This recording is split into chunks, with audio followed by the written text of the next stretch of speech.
Mm, mm, mm, mm. We got mail.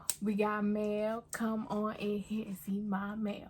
You know you want to see my mail, cause we got book mail.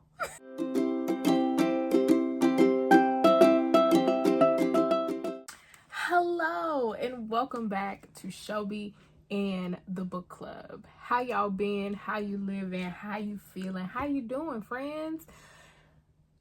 As y'all know, I had open heart surgery.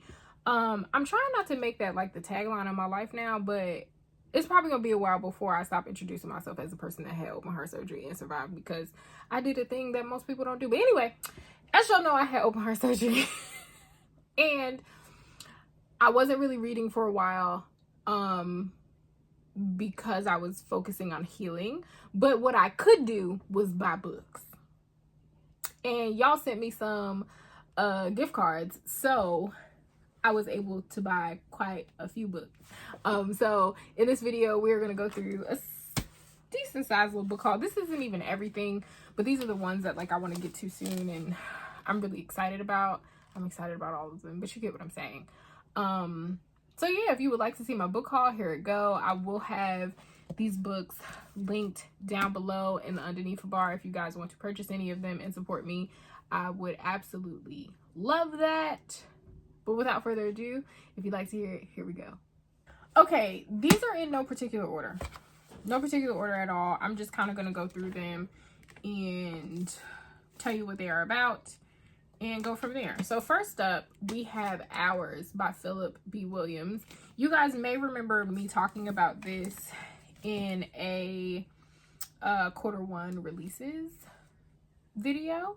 Sidebar, I did not do and will not be doing a video for quarter two releases, but if you join the Discord for my book club, join the book club. I did put together a list in the Discord of the quarter two releases, but I will be doing a video for quarter three, just to throw that out there.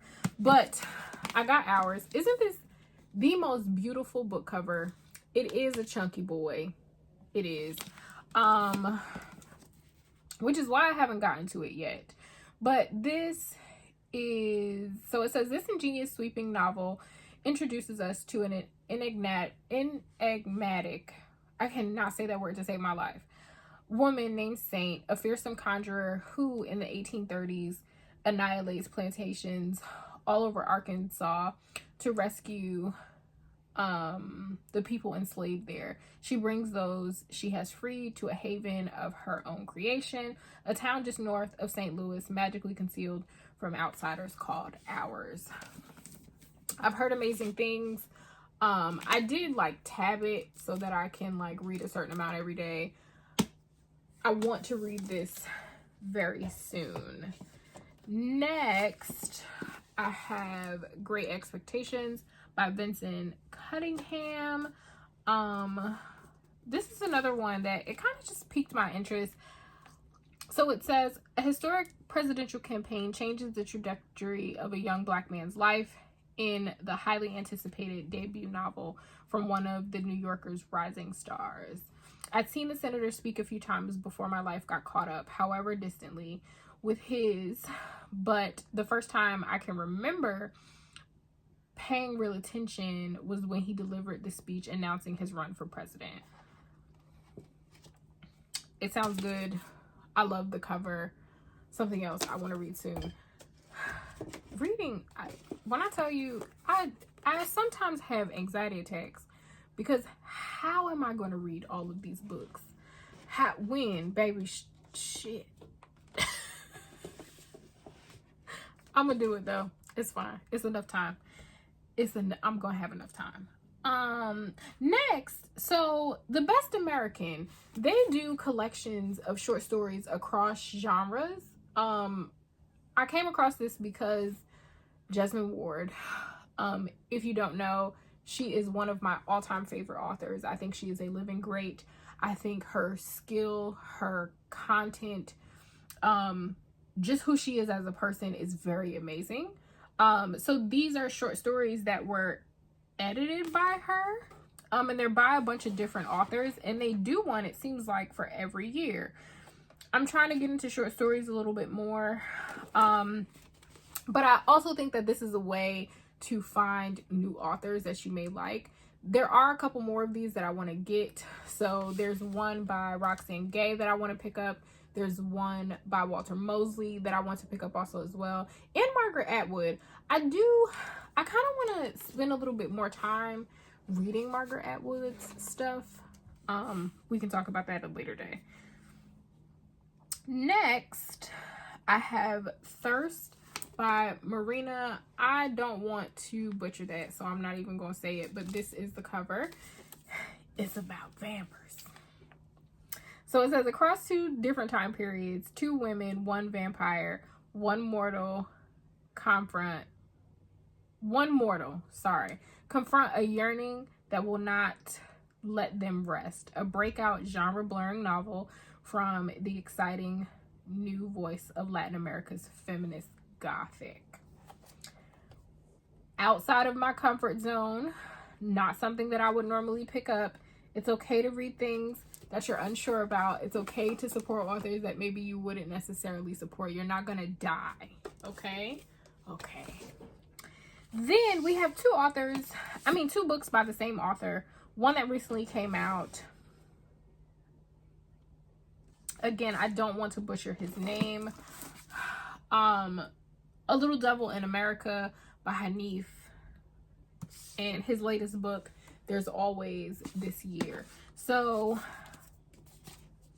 this one, A Little Devil, it says, at the March on Washington in 1963, Josephine Baker was 57 years old, well beyond her most prolific days. But in her speech, she was in a mood to consider her life, her legacy, her departure from the country she was now triumphantly returning to. I was a devil in other countries, and I was a little devil in America too, she told the crowd. Inspired by these words, Hanif has written a profound and lasting reflection on how Black performance is woven into the fabric of American culture. If you know me, you know how much I love music. I've wanted to read this for a while. I shy away from nonfiction because, to be honest with you, sometimes I feel like I'm not smart enough. Imposter syndrome. I feel like I'm not enough to read nonfiction and to really have these types of conversations. But when I sit back and think about it, I have these types of conversations all the time amongst my friends. I have them all the time. I don't know why I talk about or to myself in that way, but the more you read, the more you learn what your capacities are and all that kind of stuff. So that's okay. So then the next one, There's Always This Year, on basketball and ascension. I don't know what this one's about. So it says, growing up in Columbus, Ohio in the 1990s, Hanif witnessed a golden era of basketball, one in which legends like LeBron James were forged and countless others weren't. His lifelong love of the game leads him into a lyrical, historical, and emotionally rich exploration of what it means to make it, who we think deserves success, the tension between excellence and expectation, and the very notion of role models, all of which he expertly weaves together with intimate personal storytelling. I'm very interested in reading this. Running joke in my household, I don't know anything about basketball, and my best friend used to play basketball. She loves it. Her son, who is basically my children too, he plays basketball, but Auntie Shobi is not allowed at the games because he is afraid I'm going to embarrass him. And that I will, because I will scream touchdown. Anyway, next up we have There There by Tommy Orange. So this says, fierce, angry, funny, heartbreaking. Tommy Orange's first novel is a wondrous and shattering portrait of an America few of us have ever seen, and it introduces a brilliant new author at the start of a major career. There There is a relentlessly paced, multi-generational story about violence and recovery, memory and identity, and the beauty and despair woven into the history of a nation and its people. It tells the story of 12 characters, each of whom has private reasons for traveling to the big Oakland powwow. Okay, that's all I'm gonna read. I've heard great things about this book. What made me get this one is because his latest book, Wandering Stars, recently came out, and I believe they are connected somehow. So this one says, Wandering Stars is the eagerly awaited follow-up to the Pulitzer Prize finalist Tommy Orange's breakout bestseller, There, winner of the PEN/Hemingway Award, the John Leonard Prize, and the American Book Award, and one of the New York Times 10 Best Books of the Year, a debut so fresh and urgent that it instantly became both a phenomenon and a modern classic. Colorado, 1864.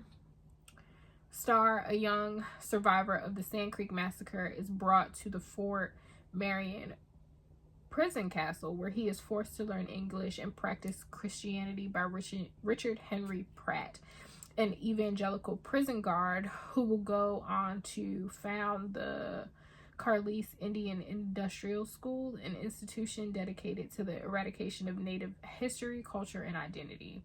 A generation later, Star's son Charles is sent to the school where he is brutalized by the man who was once his father's jailer. Wow. Oh, I know that's gonna be a time. So yeah, I got these two together. Something that I like to do, if I can, when I'm always thinking about my bookshelf and the aesthetic of my bookshelf, and when I have a house big enough to have my library the way that I want it to be, I always try to get copies of authors' books in the same way. So like, excuse me, these I got both hardcover because when they go on my shelf together, they need to be the same. Are you also a lunatic like me? Let me know. And then last but certainly not least, there actually is one more that I want to show y'all that I noticed lying over here. Jesus beat so we'll do that one last. So then we have Enter Ghost. This is by Isabella Hamad. This is a Palestinian author. I want to say she's Palestinian American. Oh no, she was born in London. My bad. So this one, it says, after years away from her family's homeland and reeling from a disastrous love affair, actress Sonia Nasir returns to Haifa to visit her older sister, Haneen. This is her first trip back since the second Intifada and the deaths of their grandparents. While Haneen made a life here, commuting to Tel Aviv to teach at the university, Sonia remained in London to focus on her acting career and now desolate marriage. On her return, she finds her relationship to Palestine is fragile, both bone deep and new. It sounds like something that I'm gonna like, so I got it. And then last but certainly not least, we have One Shot Harry. This is by Gary Phillips. I read the synopsis to this. So I came across Gary Phillips because I was doing the Q2 list to put in the book club Discord. And he has a book coming out in May, I believe. That is the second in this particular series. And I'm like, why have I never heard of him? Or like, oh, he has other books. Yeah, he has like 20 other books that he's written. Novels, short collections, anthologies, as like he's been the editor of anthologies, graphic novels. He also worked on the set of Snowfall. And I'm like, oh, he reminds me of Walter Mosley. Baby, why I never heard this man? Why I never heard this man? What is going on? This is why I do what I do. But it says, Los Angeles, 1963, African-American Korean War veteran Harry Ingram earns a living as a news photographer and occasional process server, chasing police radio calls and dodging baseball bats. With racial tensions running high on the eve of Martin Luther King's freedom rally, Ingram risks becoming a victim at every crime scene he photographs. When Ingram hears about a deadly automobile accident on his police scanner, he recognizes the vehicle described as belonging to his good friend and old army buddy, a white Drash trumpeter. The LAPD declares the car crash an accident, but when Ingram develops his photos, he sees signs of foul play. Sounds good to me. One Shot Harry. I want to know what Harry found. I want to know what all Harry got going on. I want to know. And why I ain't never heard of Gary Phillips? Jesus. That's been bothering me. But anyway, those are some of the books that I got. If you're interested in any, like I said before, they will be in the underneath a bar for you to purchase or look at or share the links or whatever it is your heart desires. And without further ado, if no one has told you today, I love you. You're kind, you're smart, you are important. Bye, friends.